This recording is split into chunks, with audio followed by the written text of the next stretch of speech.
Hi, good afternoon. Welcome to the marketplace. Coming up this afternoon, depreciation pressures on the cedi slowed down as a result of improved foreign exchange liquidity.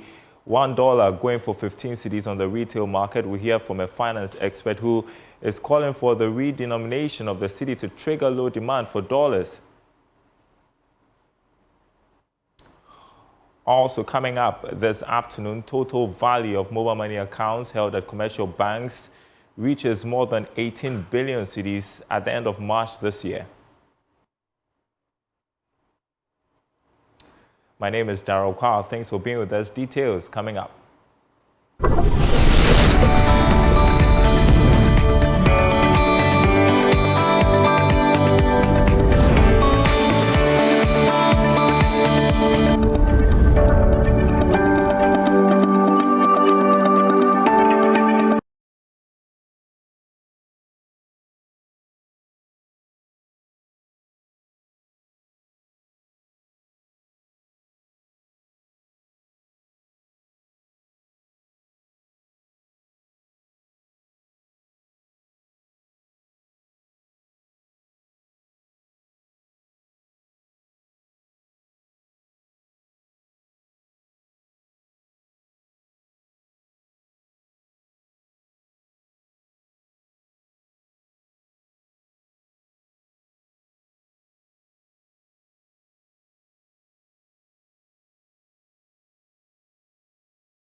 And also your look at the currency market. We want to begin with that because the depreciation pressures on the cedi have slowed down as a result of improved foreign exchange liquidity, particularly the US dollar. Now, this follows significant intervention by the Bank of Ghana on the market last week, providing about $59 million on the spot market and auctioning $20 million to the BoG oil distribution companies. Here's more in this report. The move by the central bank marked the most significant support provided in a week since the beginning of 2024. Again, the FX liquidity provided a much-needed buoyancy to the cedi, keeping it afloat for most of last week. However, the local unit retreated to losses on Friday, May 17, 2024, as corporate demand resurged. Consequently, the cedi depreciated at much lower by 0.84% week-on-week against the American greenback and 1.22% week-on-week versus the pound. Conversely, the cedi gained 2.80% week-on-week against the euro. The year-to-date loss of the cedi is, however, 18.70%. It is going for 15.20 Ghana cedis to a dollar on the retail market. Parliament of Ghana approved a $150 million World Bank's International Development Association loan last Friday, May 17, 2024, to finance the ongoing Greater Accra Resilience and Integration Development Project. Though the expected date of inflow is not stated, analysts believe access to this fund will be FX supportive and provide some backing to the cedi. This week, however, the local unit is expected to weaken slightly on strong demand for the dollar. All right, we just want to show you the trend as we prepare to speak with Professor Williams Wipra, who is with the Andrews University in the US. Just take a look at this. The cedi has depreciated by more than 19% against the US dollar since January this year. And the cedi is currently one of the fastest declining currencies on the continent. Now, if you look at the trend from January, we're at 9 cedis, 80 pesos. Then that's in 2023. Then in May 2023, 12 cedis, 2 pesos to the dollar. Then at the beginning of the year, we started at 11 cedis, 98 cedis to the dollar. And now we are between 14.75 and 15 cedis to the dollar. And so that's at 16th of May. Yesterday, it hit 15 cedis, 20 pesos. And so that is the trajectory that we have seen over time. Now, we've been talking about the Bank of Ghana injecting some capital, some dollars into the spot market. But then here's the deal. There are restrictions on the Bank of Ghana. So we expect gradual limitation of forex interventions to achieve reserve targets set by the IMF. And you had the Bank of Ghana saying that they are firmly committed to limiting monthly gross FX sales to a ceiling. So there's a ceiling to all of this, whilst the central bank injects some forex onto the market. I want to bring in Associate Professor of Finance at the Andrews University in the US, Professor Williams Pepper. Thank you so much for your time. And so 15 cedis to the dollar, any surprises there? You and your viewers. So this is not coming to me as a surprise. You remember we spoke sometime in April, and then I had done some work on Ghana and forex market, and I predicted that sometime before the month end in May, we must sit around 15.5 Ghana cedis to $1.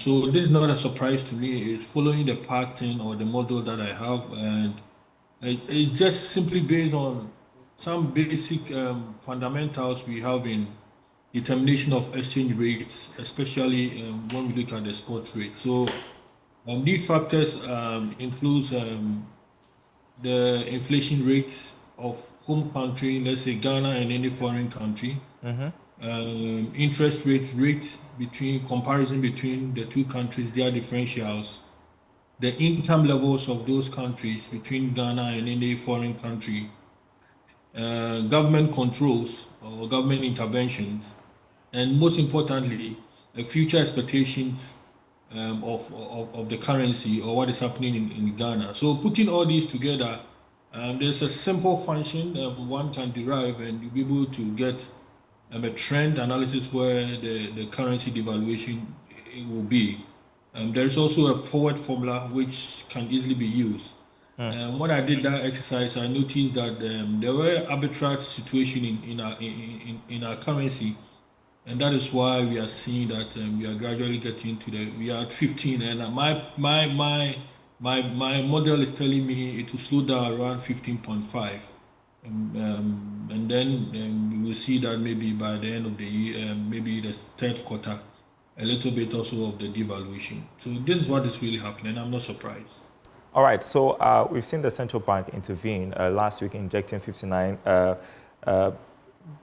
million onto the spot market, also $20 million to the BDC, advance to the BDCs. But I was explaining before we came to you that there is some limitation sort of by the IMF as to how much the central bank can pump into the system. Tell me how sustainable this is really, these interventions by the Bank of Ghana. So as I've mentioned, the government intervention, or what we call government controls in exchange rate regime, is one of the functions that allow to slow down the devaluation of any currency. This is what is currently happening. If you look at the $59 million released to the market, it does not match up to the dollar demand in the country. However, it gives a signal effect. This signal effect is what has caused the depreciation to slow down. Whether this is sustainable, we know that it is not, because we don't have that amount of dollars in our balance of payment account to be able to sustain this transaction. And so you are suggesting that we redenominate the cedi. You say it will trigger demand for dollars as we know it. Much of the depreciation we've seen over time has been because foreign companies are repatriating dollars to their countries. Yeah. So this recommendation is not new. It was done during President Kufuor's time. We were having a similar situation, a rapid devaluation of our currency.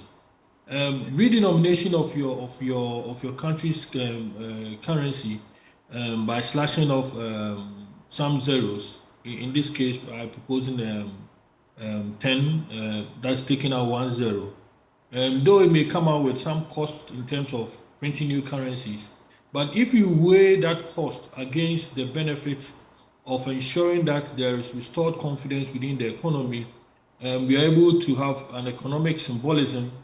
It also protects the perception on our exchange, on our currencies, which is really driving the depreciation of our cedi against the major international currencies. This is what is going to be able to address it. The talk of dollarization. Dollarization means that we change our currency, we accept another country's currency as a medium of exchange. The one we can use is the dollars. We don't have the dollars. So that one, we cannot implement it now. We cannot change all our government structure, and also we can also not be able to allow go to board of controls instead of having a central bank to help us with the lender of last resort option. So redenomination, in my perspective, is the way to trigger that effects change in the perception. I guess so. I guess the concern is, do you have to do it again? Since you mentioned, I mean, for us to do it again, it worked. Didn't it work? In that time, we saw the benefit. It slowed down the depreciation. Indeed, if you go back to what happened, major banks in the country were going to exit from Ghana in President Kufuor's time. Standard Chartered threatened to go, Barclays Bank threatened, and when the redenomination was done, these multinational big banks stayed. There's history to all these ones. That was one of the reasons why we saw the government or the President Ford government trying to make sure that we have local banks to come in if these banks were going to exit our country. So it worked in the past. And why am I proposing it now? I know that it can work. It's something we have tried it, and it helped us to bring back the confidence. Anytime any of the political parties are making an argument, they refer that during President Kufuor's time, the cedi was stronger than the dollar. And these comments have been made. And it is what to address the expectations that is causing the effect on the exchange rate, causing a devaluation of the cedi. To me, this is the way to go instead of opting for dollarization, which is very hard, to implement. Well, difficult to implement. Yeah, final question. This week we've been reporting, based on the finance minister's interview with the Ghana News Agency, that we expect that the government signs an agreement with external creditors this week. If that happens, how is that likely to impact on the city's fortunes? Remember I mentioned that what is really causing our currency to devalue is the future expectations. Speculators, people are speculating. We don't know what is going to happen next. People are pricing their product into the future because they cannot determine the exchange rate. So this information, meaning that we are going to get some inflows, will reduce or will slow down the worst expectation situation, and is going to bring some confidence, and it's going to slow down the devaluation of the cedi. So this is the benefit why we must get these bilaterals to sign the agreement, which will help us to get the $350 million coming in to support our balance of payments. Very well, and let's see if the government will take up the suggestion to redenominate the cedi. Thank you so much, Professor Williams-Pepa, Associate Professor of Finance at the Andrews University. I appreciate your time, as always. You're watching The Marketplace. So the total value of mobile money accounts held with commercial banks ending March this year reached more than 18.69 billion cedis. This was contained in the Bank of Ghana's FinTech report for the first quarter of the year. George Affe has details. This is different from the total value of transactions and volumes of money that has been moved around on the platform. Reports showed that the amount realized at the commercial banks ending March this year was the highest since February 2023. For some, this data could be one of the best approach in measuring the ability of this platform to mobilize monies outside the banking system. This is because this is the money that the mobile money operators have been able to use this platform to mobilize and kept with the commercial banks. The Bank of Ghana recently instructed the mobile money operators to pay interest on these funds the persons are keeping with them. In other news, Chairman of the UBA Group, Tony Elumelu, has called on private and public sectors in developing countries to prioritize appropriate capital allocation and investments to drive innovation in health research and technology. Speaking at a high-level session at the Abu Dhabi Healthcare Week, he said this would drive improvements in health outcomes across Africa. Yes, more. The chairman of the UBA Group, Tony Elumelu, at a high-level session during the Abu Dhabi Healthcare Week, said to ensure a sustainable health future for all, there was the need for incentives for investing in research and development, as well as manufacturing facilities for big pharma in developing countries. He noted that a high percentage of healthcare facilities in Africa do not have reliable power supply, emphasizing the need to work innovatively across social sectors to achieve results, otherwise health outcomes will be low. I have seen, in pursuit of our vision, our mission to democratize access to healthcare in Africa, I have seen firsthand the challenges. But I also know that to fix healthcare delivery in Africa, we need to have a multi-sector approach.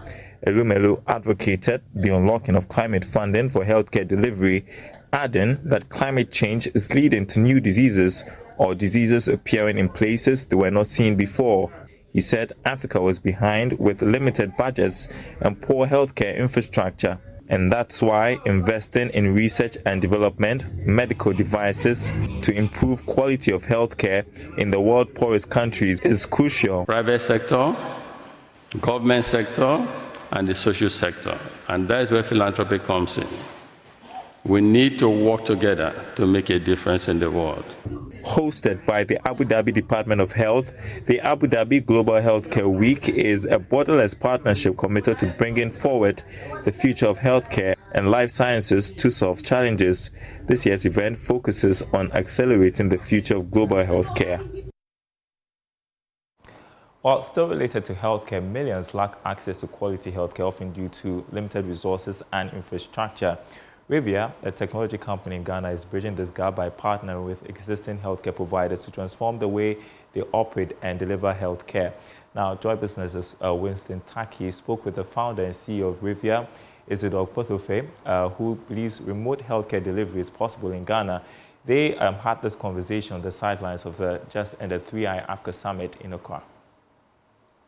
All right, so this is how we are using technology to make healthcare accessible to many people on the continent, millions of people on the continent. And this is really important because there are many non-communicable diseases that are in the system today, and we are losing folks to these diseases because we are not able to seek healthcare on time, and so we did not detect these issues, and so by the time we realize, it's really fatal.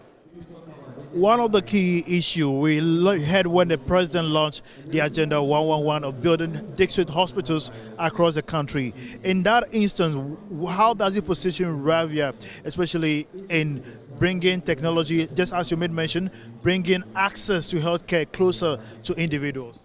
No, I think that the project is a laudable idea, right? There are many ways we can increase access to healthcare. And one of them is to build more infrastructure closer to where the people are. And so that is what the president or the government agenda seeks to do. I think it's a laudable idea. There are other layers of access, and one of which is technology. So if someone is unable to come to the hospital or the health facility in person, can they still have access to healthcare remotely? Not just basic telemedicine consultation, but can they have access to monitoring, vital monitoring devices? So you wear a device, or a device is placed on you, and that device is reading your vitals and communicating that information directly to the doctors or the physicians. So I think that project is really laudable. What we have to do is to build or integrate other layers of access, which includes technology. The other things we can do really is for the private sector and the public sector to collaborate on making healthcare more accessible, especially quality healthcare. I mean, that's the big issue. People don't have trust in Africa's, not just Ghana's healthcare, but Africa's healthcare systems, because they do not believe that their expectations are met, and they are right to think so. And so we need to also work on that beyond just building infrastructure. Government needs to do a lot of work on the quality aspect as well. Now, moving in not just from the main cities in town, now, for instance, seeing this particular innovation in the villages, in the hinterlands, what is necessary to accelerate such development? We need to build alternative partnerships and alternative models. And one of the things that we are doing at Rivia is to build what we call retail clinics. So we partner with pharmacies and supermarkets to build mini clinics within these facilities so that you can have access to them regardless of how remote the place is, under the supervision of a doctor. All right, and so this is one of the ways I believe we can address this issue. Because infrastructure itself is important, and don't forget we're also dealing, it's expensive. Don't forget we're also dealing with the fact that we have a shortage of doctors in the system. And so the way to address this, I believe, is to find alternative partnership models like, working with pharmacies and retail stores. Would you say this is the future of health in tech? And if not, is it a building step? And if it's a building step, where is it heading towards? The future is always dynamic and changing, I believe that the future would be significantly influenced by artificial intelligence, where certain diseases can be detected proactively, even before the patient comes to the hospital or the facility, with the help of artificial intelligence. And so the future of healthcare is one that is really dynamic, very broad. There will be a combination of factors, artificial intelligence for sure, new partnership models like the one I just described, and collaboration between public and private players.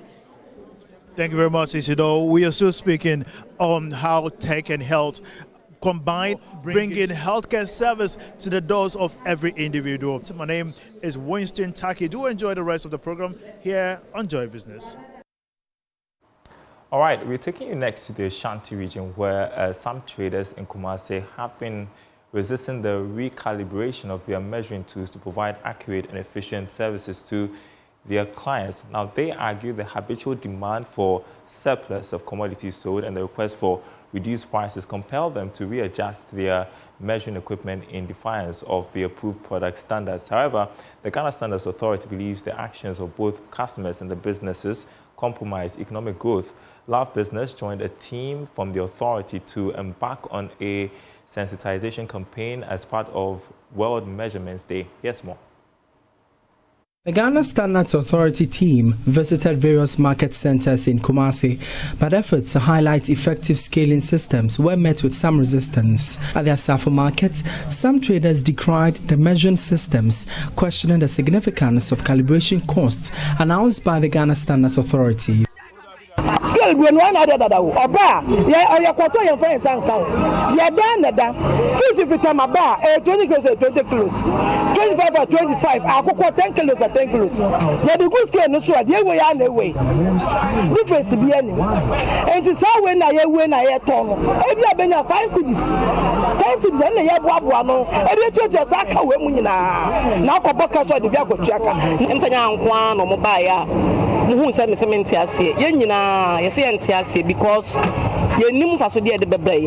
some traders blame their customers' habitual demand for surplus of the purchased goods. At the Kumasi abattoir, a number of meat vendors failed to recalibrate their weighing scales as they claim demand for excess meat by customers incur them losses. When they come, somebody can buy £5 and you will just decide to say that I will buy 1,111 and all you add into jara.